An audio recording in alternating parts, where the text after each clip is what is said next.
Don't talk to me. Go away, you fat cow. Go eat your chicken. Go away. Mapapanood sa footage ang pagtatalo ng isang Pilipina at isang babaeng Indian dahil umano sa amoy ng Chicken Joy.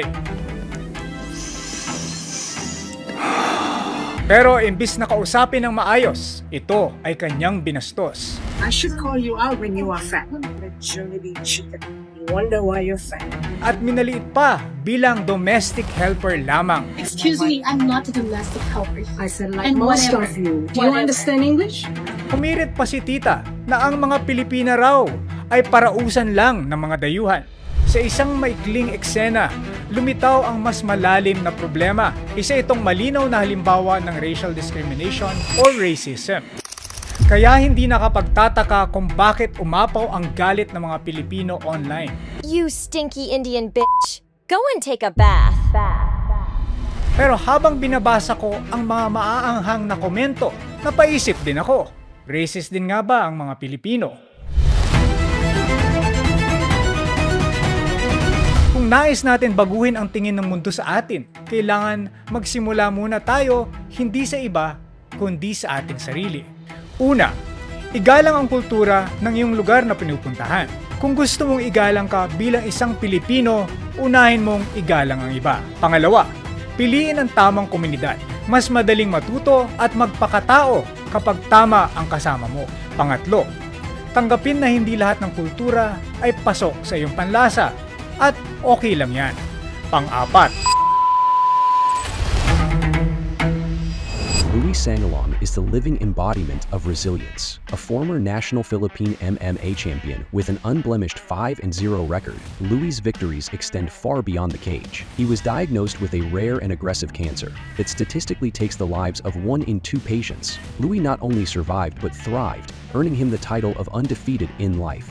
His indomitable spirit saw him recently become the only Filipino cancer survivor to run and finish a full marathon in the North Pole. He then finished second on the remarkably successful Netflix spin-off show of President Donald Trump, The Apprentice Asia, which allowed him to transition to the corporate world, where he played a pivotal role in the growth of several multi-billion peso companies. mga kababayan ko, dapat lang malaman ninyo na ang PGMN ang fastest growing media network sa bansa natin ngayon. Kaya dahil dito, nais po namin magpasalamat sa inyong suporta at walang sawang tiwala. Ngunit, napansin po namin na marami po sa inyo ang hindi nakasubscribe sa aming social media channels. Kaya ano pang hinihintay ninyo? Mag-subscribe at sapakin ang notification bell dahil mahal na mahal ko po kayo. Mwah! I love you.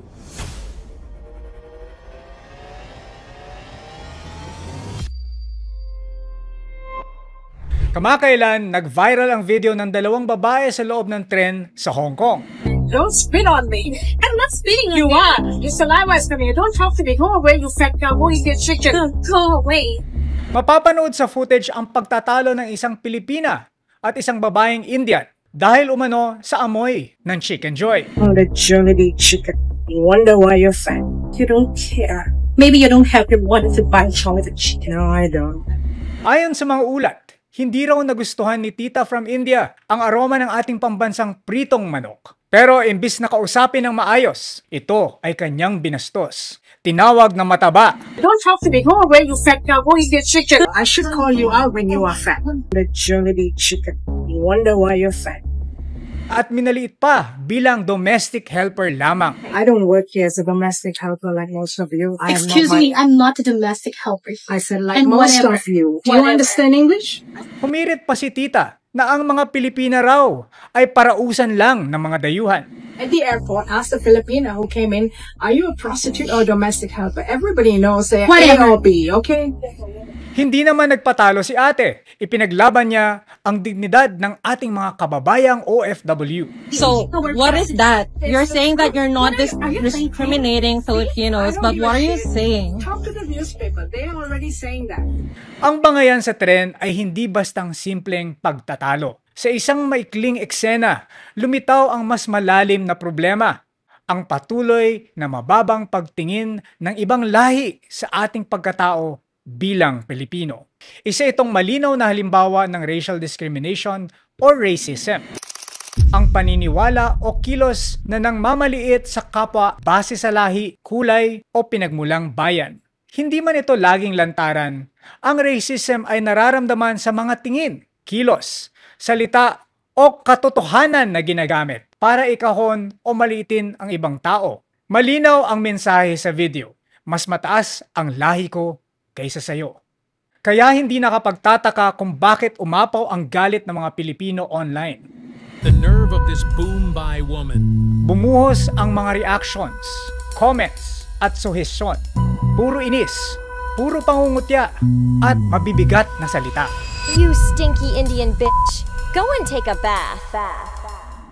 Pero habang binabasa ko ang mga maaanghang na komento, napaisip din ako. Racist din nga ba ang mga Pilipino? Bombay! Akong inyong lingkod, DJ Vijay. Nandito ko para maghanap buhay at your service, DJ Bombay. Inchikbeho! Egoy! Fuck you, nigga! Fuck you! Get your motherfucking ass over here, nigga! Man, come here, little nigga! Come here, little nigga! Come here, nigga! Ilan lang yan sa mga salitang palagi nating naririnig at minsan tayo mismo din ang gumagamit. Sa bahay, sa eskwelahan, sa TV, sa pelikula, even sa biruan. Parang normal na bahagi na ito ng ating kultura. Ang Pilipinong gipet, sa Bombay kumakapit. Biro lang ba talaga o kasabihang may halong pagmamaliit? Hindi man masama ang ating mga intensyon, unti-unti nating hinuhubog ang tingin natin sa iba nang hindi natin namamalayan. Malalim ang ugat ng racism sa Pilipinas. Bunga ng mahigit 3 siglo ng pananakop ng mga banyaga. Sa panahon ng Kastila, itinanim ang paniniwalang mas maganda, mas karapat-dapat at mas kagalang-galang ang maputi at mestisa. Habang ikinakabit naman ang kahirapan at kababaan ng Estado sa pagiging kayumangging Indio. Pagdating ng mga Amerikano, naging batayan naman ang husay sa Ingles, na kung barok o may punto, itinuturing na katawa-tawa o bobo. Ipinasa ito sa paaralan, simbahan, media at mga tahanan, hanggang sa naging normal ang ideya na mas magaling tayo dahil tayo ay mga Inglesero. Hanggang ngayon, dala pa rin natin ang paniniwalang ito. Sa showbiz at negosyo, mas may pribilehiyo ang mestizo, Inglesero at may banyagang apelido. Kahit wala pang napapatunayan, binibigay agad ang respeto. Kapag foreigner, may instant na pagtingala. Kapag may asawang maputi, jackpot. Hindi lang ito simpleng paghanga. Isa itong internalized belief na mas mababa tayo. At dahil normal na itong parte ng kultura, bihira itong kine-question. Dagdag pa rito ang konsepto ng regionalism, ang elitismong nakaayon sa lugar, punto o rehiyon. Kapag may accent, maling bigkas o salitang probinsya, agad minamaliit at pinagtatawanan. Lumang stereotypes na rin ang paulit-ulit na inuukit sa ating mga isip. Kapag Ilocano, kuripot. Pagwaray, palaaway. At kapag Kapampangan, mayabang. Sa umpisa parang birong walang mali siya. Akala natin nakakatuwa, pero ang totoo, ito'y nakakasira. Sa ganitong sistema, ang pagkakaiba nating mga Pilipino na dapat ay yaman ay nagiging dahilan ng panghuhusga sa isa't isa. Ngayong buwan ng Mayo ay may World Day for Cultural Diversity. Isang paalala na ang pagkakaiba-iba ng lahi, wika at paniniwala ay hindi dahilan para manghusga, kundi isa itong pagkakataon para matuto at umunawa. Para sa ating mga Pilipino, isa rin itong paanyaya. Kung nais natin baguhin ang tingin ng mundo sa atin, kailangan magsimula muna tayo hindi sa iba, kundi sa ating sarili. Una, igalang ang kultura ng iyong lugar na pinupuntahan. Maging turista o OFW ka man, hindi mo kailangan sang-ayunan ang lahat ng ginagawa nila. Pero, obligasyon mong rumispeto. Kung gusto mong igalang ka bilang isang Pilipino, unahin mong igalang ang iba. Pangalawa, piliin ang tamang komunidad. Humanap ng kapwang Pilipinong may malasakit, marunong makisama at hindi nanlalait ng ibang lahi. Mas madaling matuto at magpakatao kapag tama ang kasama mo. Pangatlo, tanggapin na hindi lahat ng kultura ay pasok sa iyong panlasa at okay lang yan. Hindi mo kailangan mahalin ang ibang kultura para ito'y galangin. Pang-apat, maging self-aware. Bago ka magbiro, mag-comment o mag-post online, pag-isipan mo muna. Tanungin mo ang iyong sarili, kung ako ang sasabihan nito, Matutuwa ba ako? Panglima, ituro ang respeto sa mga kabataan. Dito nagsisimula ang bias sa mga biro, sa simpleng asaran at sa kansyawan. Kung gusto nating tapusin ang cycle ng panlalait, putulin natin ito sa mga bubuwit. Simulan natin ang respeto sa ating mga tahanan. Hindi ito opsyon, ito ay isang obligasyon.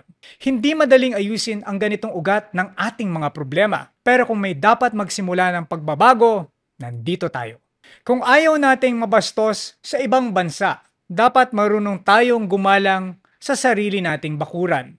Mga kababayan, hindi sapat ang magalit kapag inaapi. Kaya saludo kami sa tapang at kagitingan mo, ate. Kung nais nating tumaas ang pagtingin ng mundo sa mga Pilipino, itigil na natin ang pagtingin ng mababa sa ating mga kapwa. Racist nga ba tayong mga Pilipino?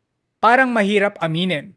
Pero tandaan, hindi tayo aasenso kung ayaw nating tanggapin at baguhin. Ito po si Louie Sanggalang para sa PGMN.